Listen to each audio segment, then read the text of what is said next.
missed to I think record the meeting. So I just started it. So so what I was saying is basically you can replace the POS device with a payment gateway. So that time the website is integrated to a payment gateway who is accepting the payment. Now behind the scene again there are some 3DS flow also there, right? Sometimes the merchant who is actually enrolled for a 3DS, then they will redirect you to OTP, enter to OTP, right? That flow. So that is 3-dimension security. So 3DS. So payment gateway accept the payment, and then again it routes the transaction to an acquirer only, acquiring bank basically. So this is where the rest of the flow is same. Payment gateway accepts the payment, route it to the acquiring bank, and then Visa, MasterCard, and then it goes to issuer. In some cases, there are certain payment gateways which are provided by the scheme itself. Okay, so which are provided by scheme. There can be some company, some business, those who are giving you payment gateway integration. Those payment gateway can be integrated to an acquiring bank, and that's how it can be done. But there are certain payment gateway integration, those are provided by schemes. Okay, Visa, MasterCard. So in that case, sometimes there is no need of any, having any acquirer in between, because that time all acquiring checks even can be done by Visa, MasterCard. So the transaction will go from payment gateway to directly Visa, MasterCard, and from there it will go to the issuing bank. So there are various way of doing, integrating a payment gateway basically. Third is, in case of e-com transaction, the redirection of customer happens to the issuer hosted web page or the interchange hosted web. See, this is again an e-com which is not relevant for this one, but this is covered in one of my video. Okay, and I'll tell you, this is the issuer hosted web page only, how it works. So the transaction started from merchant side. First of all, the merchant is integrated to a payment gateway. So that payment gateway where you enter your card detail, you enter your expiry date and all those things belong to a merchant only, because merchant is integrated to a payment gateway. Now, once you enter your card, you submit the details. The second leg of the transaction starts, which is the 3DS. Okay. 3DS, when 3DS comes into the picture, that time it is issuing hosted page only, because you see your bank name on, right? On merchant, on payment gateway, you see either the payment gateway name or the merchant name, right? So with respect to India, so this RuPay and interchange, right? You must be aware of that. So earlier, the customer was getting redirected to RuPay hosted web page, in which, and then NPCI or RuPay used to pass the PIN using their backend system to the issuer authentication server. See, that can be so AC. I think, yeah, tell me. Yes, please continue. I'm really not sure about RuPay, but I'm telling you the standard way of doing the, accepting the payment on a payment gateway level. Okay, how it is done is like, even to the issuing side, there is another vendor or another company who actually, takes care of this 3DS, who generates the OTP value. So maybe in your case, the OTP is being generated by some partner with RuPay. That's the reason you are seeing a page from RuPay side, not from the issuing side. So it's purely between issuing bank and ACS vendor that time, right? Because issuing bank eventually is not generating the OTP. That how it happens is, the moment you submit your card, expiry date, and all the information, it goes to the Visa MasterCard directory system. From there, it goes to the issuing ACS system. Okay, so ACS system returns a landing page back to the merchant website. So that landing page is something that where the issuer name is there, your bank name is there, and you are asked to enter the OTP. You're talking about that page only, right? So that page is provided by ACS.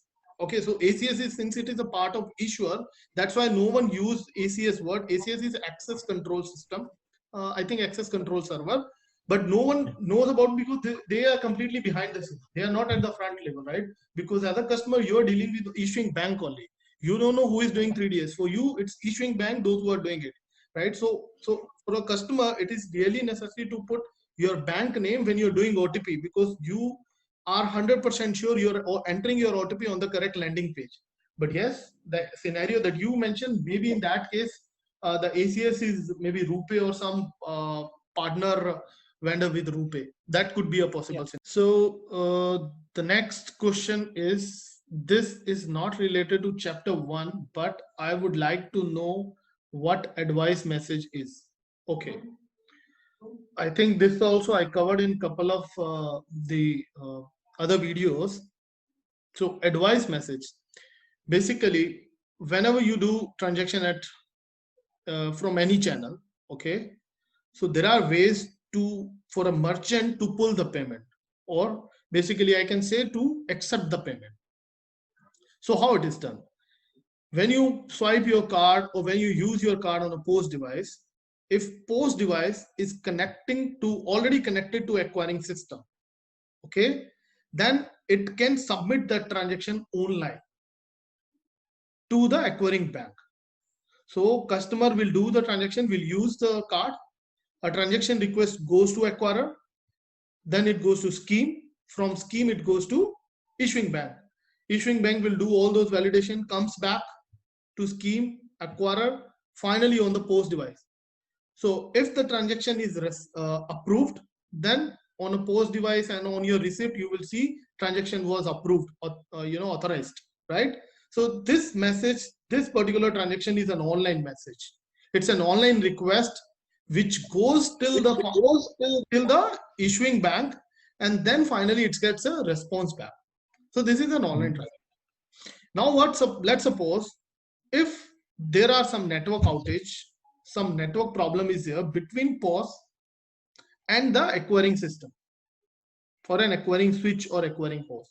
There can be some network issue, because if you are connecting your device with a 3G network or a 4G network, there can be some outage, right? So in that case, POS device cannot send a transaction online to acquirer, right? So transaction cannot go till issuer. So in that case, merchant has an option whether to approve the transaction offline or not. If you are a non-customer to a merchant, okay, I know a merchant because I'm going every day. It's okay, so they know my face and they know, okay, this customer is coming every day, let's accept his transaction offline. But maybe someone new is going, merchant will say, sorry boss, POS machine is not working, give me cash.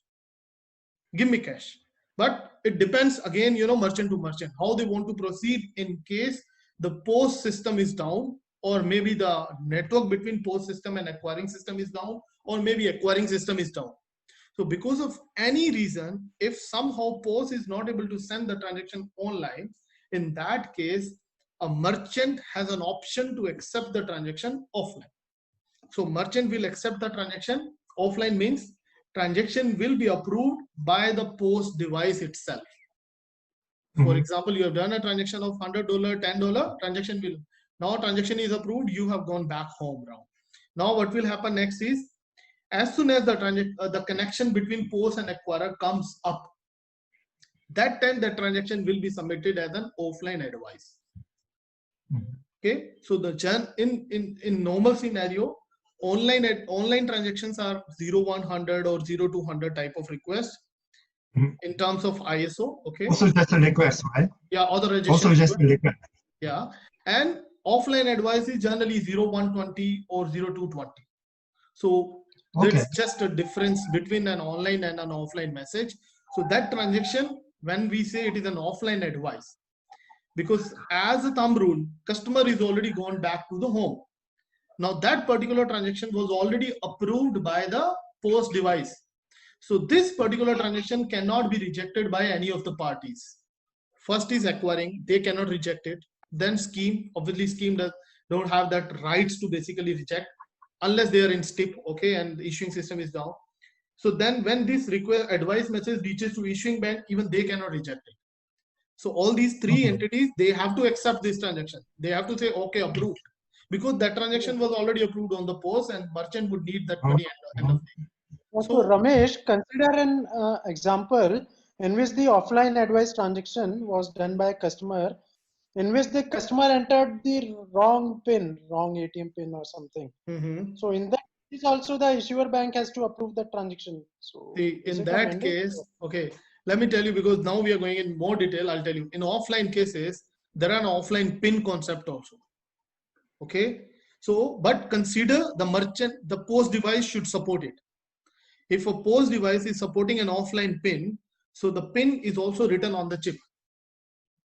Okay, so there are two pin basically. It's the same value. The pin is the same value, but it is written on your card as well as it is stored in the issuing database also. Okay, so now that particular pin is entered by the post customer, and post device will validate the pin against the EMV data.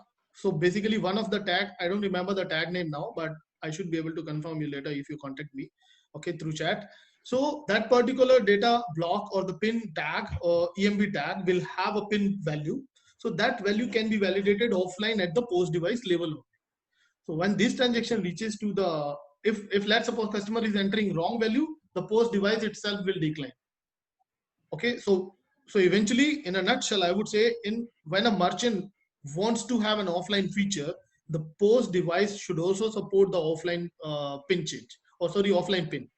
Because if the post device doesn't support offline pin, but merchant wants to accept the payment, okay, in that case, pin cannot be validated. So pin will be bypassed. Is this offline advice facility available to all the merchants or only to the selected merchants? No. It's between acquirer and merchant. It's an configurable. Okay. All these things are configurable on the post. So it's up to the acquiring bank and between merchant. If merchant is requesting for it, okay, they can enable this feature. If merchant is not requesting it, then they will not simply enable it. Okay, thanks.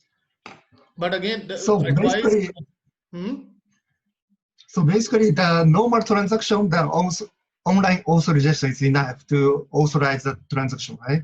So offline advice is just happened if the network is down, right? Its advice is kind of used when the online transaction is not happening. That's offline, basically. Yeah, that's the primary reason, basically. Otherwise, you don't really have a reason to allow a merchant to accept offline transactions. Or the other way around can be the amount value. For example, you are just doing a transaction of 10 rupees or a very minimum amount. So there are different business scenarios. So it's all up to a merchant how they want to proceed. If a less number of amount, basically less amount, then the merchants can still approve it. They can there are floor limit concept. Basically, it is called as a floor limit. Yes. Okay. So according to EMV transaction, right? Yeah. So floor limit. The image transaction, sometimes it's happened online, offline.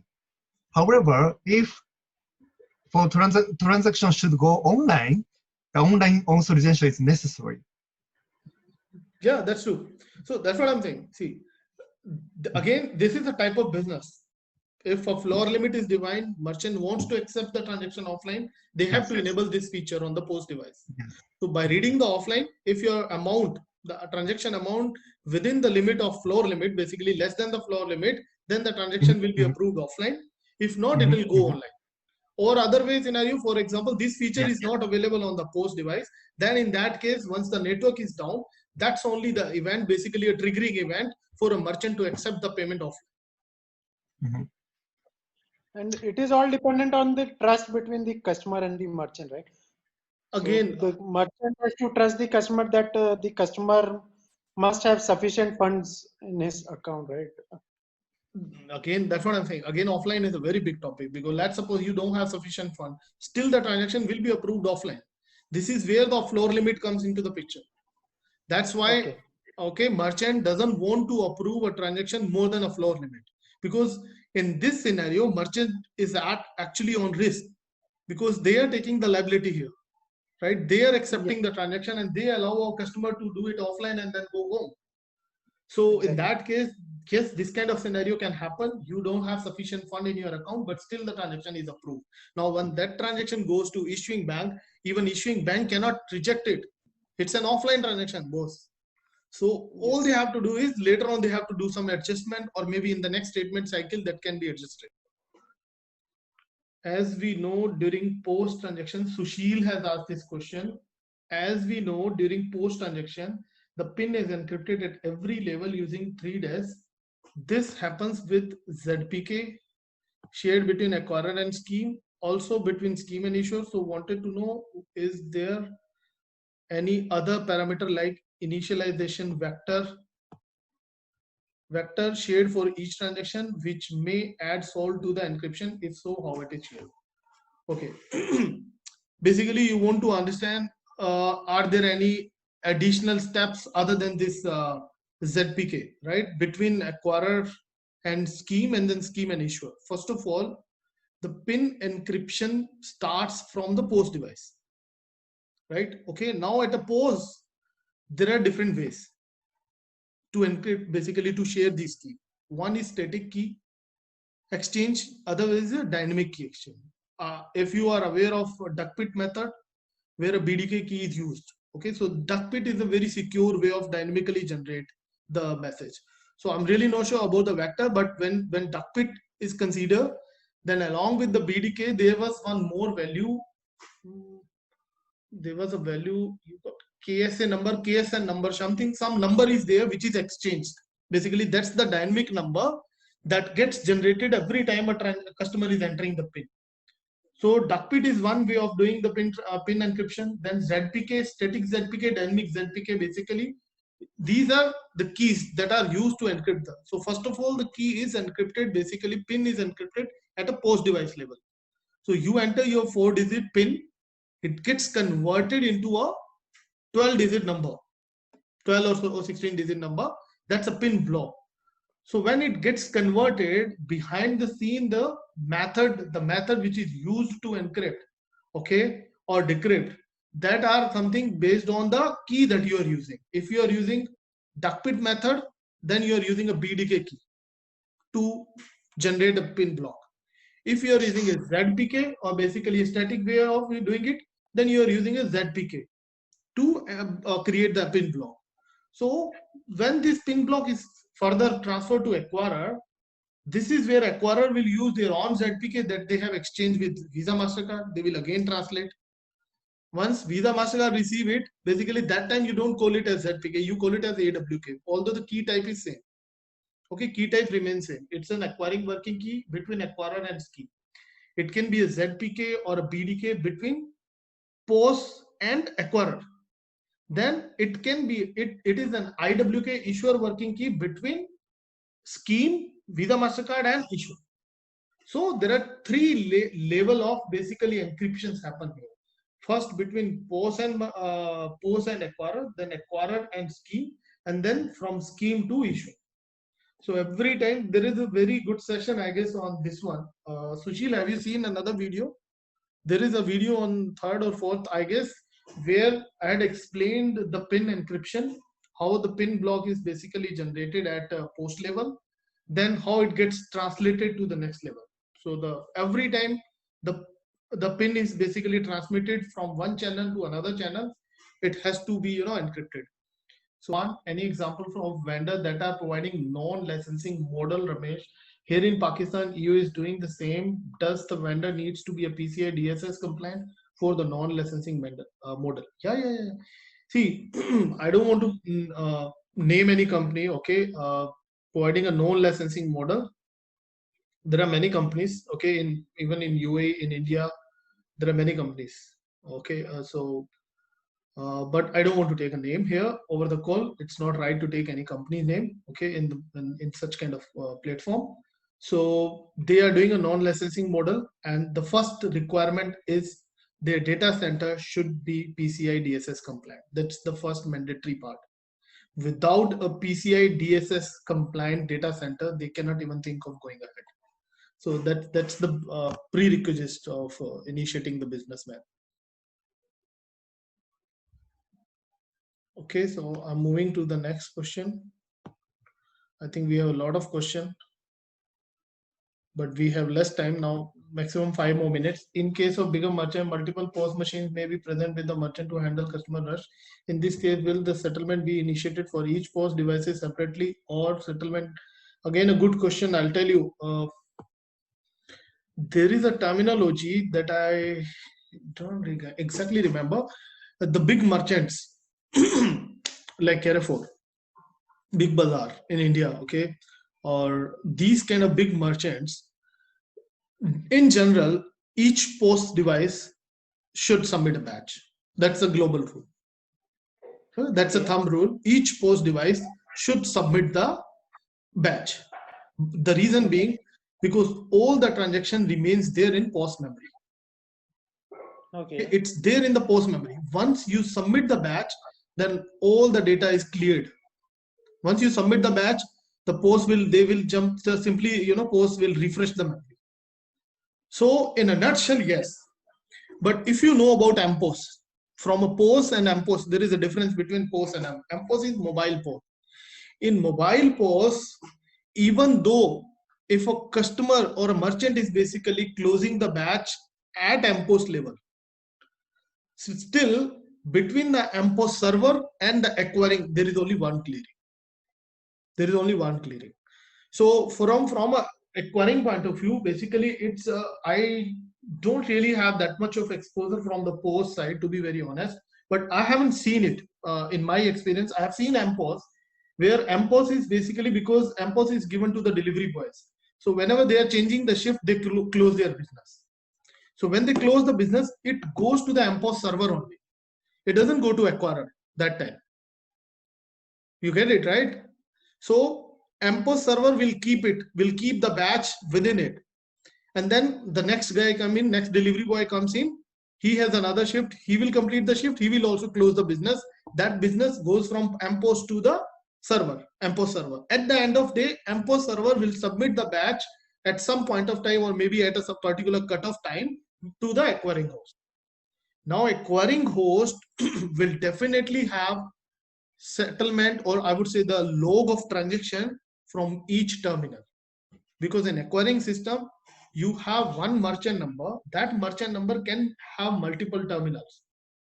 For example, big merchant, you said they have 100 terminals, right? Yes. So in order to tally each terminal, so there must be a record of transaction for against each terminal. So you will have a combination like this: merchant number, then terminal number, then you have a lot of transactions basically. Enough for today, but although there are 17 more questions, I'm really sorry for that. I'm really sorry for that, guys. So thanks for joining the call. It was really pleasure talking to all of you. And I guess there was some confusion also this time. Few people came back. Many people didn't even check my email when I sent, because I sent in just one go. Next time I'll try to do this way. Basically send a separate invitation to each one of each registry. But I'm really not sure how I can do that, but I'll have to see if I get that much of time. Many people didn't actually check the mail that I sent. A couple of my friends also, they contacted me. I should send some meeting invite rather than sending an email.